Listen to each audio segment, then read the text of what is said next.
This is Civics, Chapter 2, Section 3, Moving Toward Nationhood.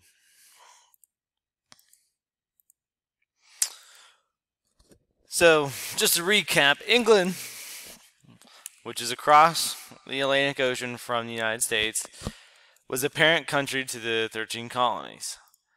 And just to recap, a colony is people who leave their native country to form a new land or settlement or something that is connected to the parent country. So you have England, which is the parent country, and then we have the 13 colonies, which become the United States. So these colonists that were living there, they were considered English citizens, and they had the rights of English citizens that were the same rights as if they were living in England, but were they really treated the same? In reality, no. They were seen as lesser on a normal basis, but officially they were the same, but they were not treated equally. And Parliament, England's government, did not understand the colonists' needs or wants because they were so far away. The needs and wants, the colonists were way different than the needs and wants of the English people in England. So it was hard for them to really picture and realize what these people all the way across the Atlantic Ocean wanted.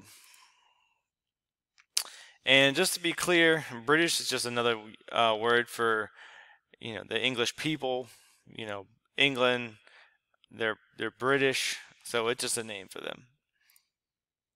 So this is what the colonies looked like in about 1763. All right, so you had the French territory in blue, and then you had the 13 colonies that were in red, and the Spanish below. This is a better map, I think. It shows all in blue. That's the French. That's where their French explorers went, and where they were establishing, forts there and everything like that. The French did not establish colonies like the British did, so it wasn't as populated. But here are the British colonies. And as you can see there's a line, a hard line between the blue and the red. And look, Fort Duquesne, which is in Pittsburgh, was right on that line. So, of course, anytime you have two countries that share a border, there's probably going to be some disputes. So what happens is the French and Indian War. It was fought between France and England. It was really because of the border disputes in the New World, North America, between French and the English territories or the colonies. So Pittsburgh was on the side of that border and part of the border disputes, and really that's where the French and Indian War starts.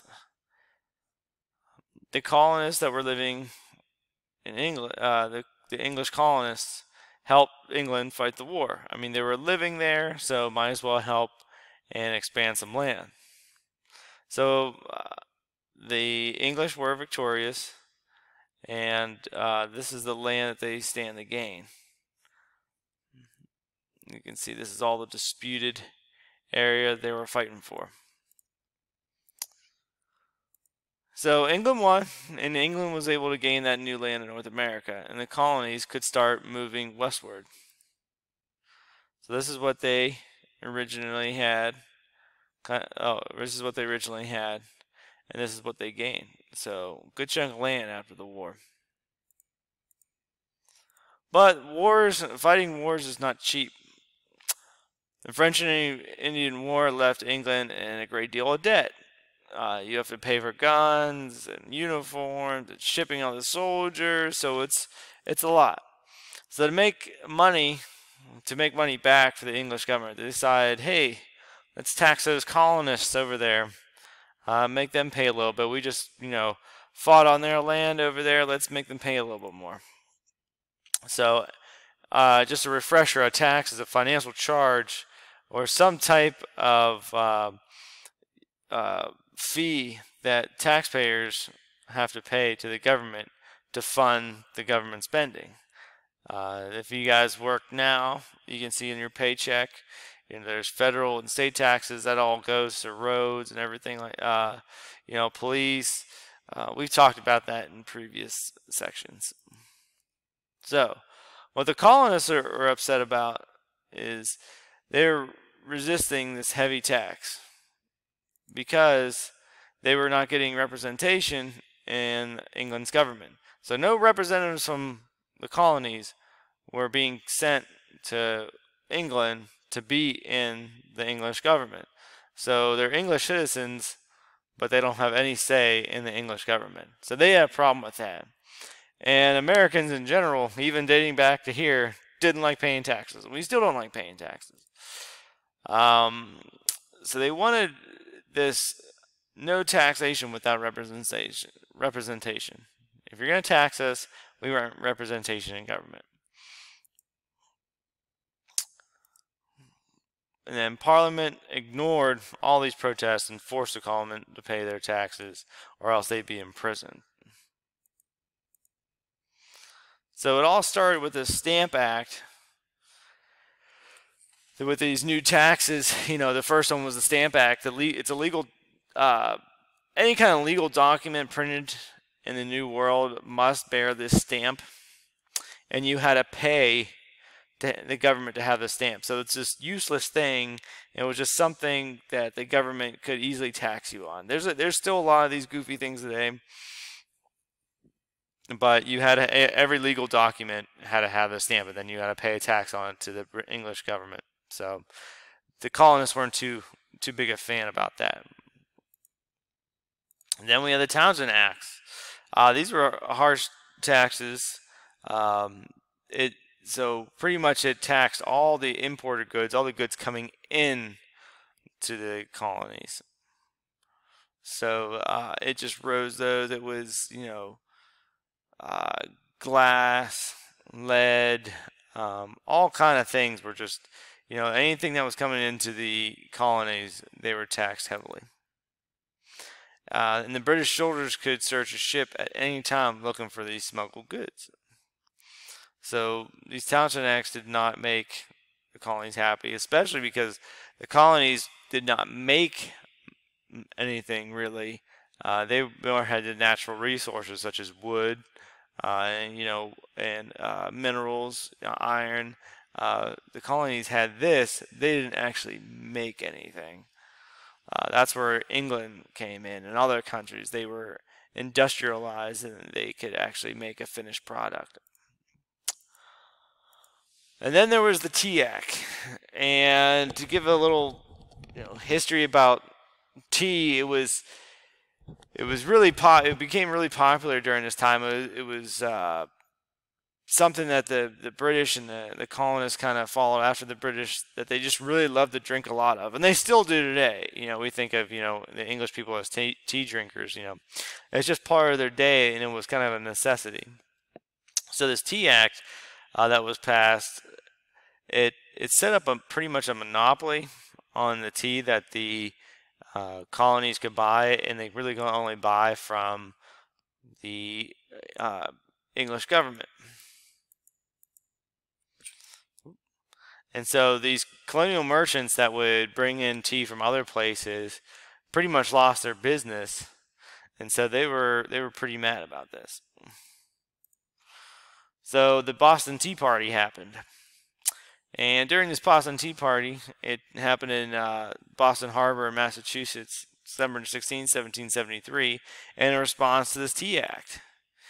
And so these colonists that were angered by the Tea Act, they decided to do something about it. So they dressed up like Native Americans. And boarded this British cargo ship and dumped over 90,000 pounds of tea into the harbor in rebellion against this Tea Act.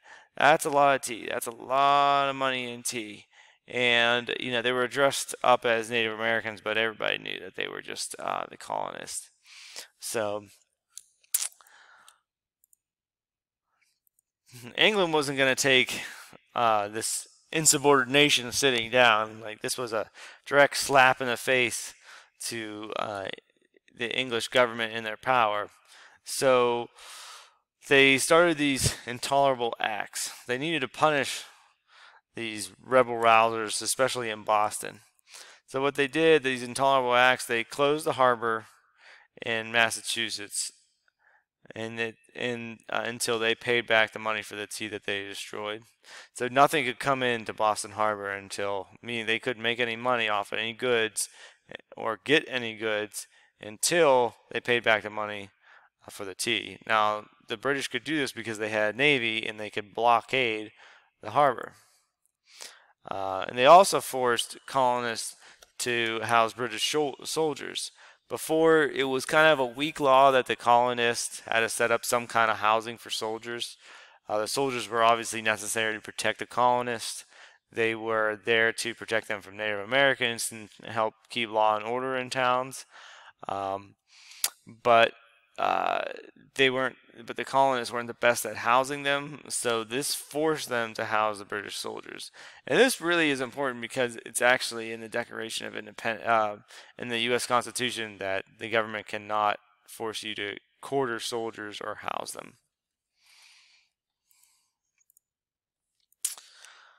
So the colonists became really mad about these intolerable acts. So the First Continental Congress is enacted in 1774. And delegates, or you could say representatives, leaders from all the 13 colonies met in Philadelphia to discuss a collective response to these harsh rules. So what are the colonists going to do to fight against these rules? So what they do is they pledge to boycott all the British goods coming into the colonies of Force England. So what's a boycott? It's pretty much stopping the trade relation. You stop buying something from a country as a punishment or protest of what they're doing.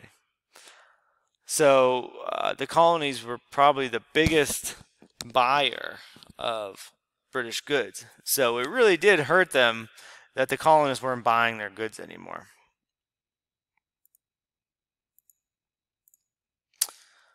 They also demanded that the intolerable acts were repealed, that they were abolished, that they were no more, and they really wanted, this no taxation without representation. If they're going to be taxed, they want representatives from the colonies in British Parliament. So these delegates knew that their demands to England might not be met with the greatest of audience, and so they had to get ready for a military response by England. So the colonies began organizing their own militia to protect themselves from British soldiers from forcing them to do what they want. So a militia was formed in each of the colonies. And what a militia is that it's a non-permanent permanent military force, meaning that these they were citizens, just average citizens, civilians, that could be called upon to form an army at a short notice. And so that's what a militia is. It's not a formal military. In the colonies, they were called